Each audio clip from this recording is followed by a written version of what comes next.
שלום, היום נבדוק את המוצר תופס שיער לניקוז למקלחת בצורת פרח שקניתי באמזון.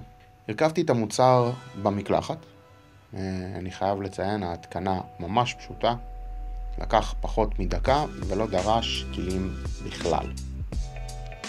קניתי את המוצר כי הביצועים שלו בפרסומות היו ממש טובות ורציתי לבדוק אם הוא באמת טוב. ועל הדרך אולי לחסוך ביקור של שרברב, וכולנו יודעים שאיש מקצוע זה לא זול.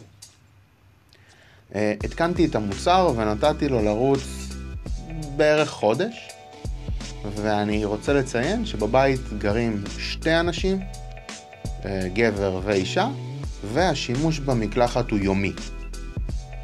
לקח בערך, כמו שאמרתי, חודש, וחזרתי לבדוק מה המצב, איך היו הדברים. אני אגיד כאן שהתוצאות לא היו מרשימות בכלל. המוצר תפס יותר חלודה מאשר שערות, וחששתי שמרוב חלודה המוצר עצמו היה מתפרק ונופל לביוב. לא ראיתי בכלל את התועלת במוצר. נראה שזה סתם מהלך שיווקי יפה. עכשיו, לא רציתי לשלול אותו על סמך בדיקה של חודש, בגלל שהיצרן ממליץ להחליף את המוצר כל חודשיים עד חצי שנה על פי שימוש. אני אתן למוצר עוד הזדמנות ויעלה עוד סרטון בחודשים הקרובים. תודה שצפיתם.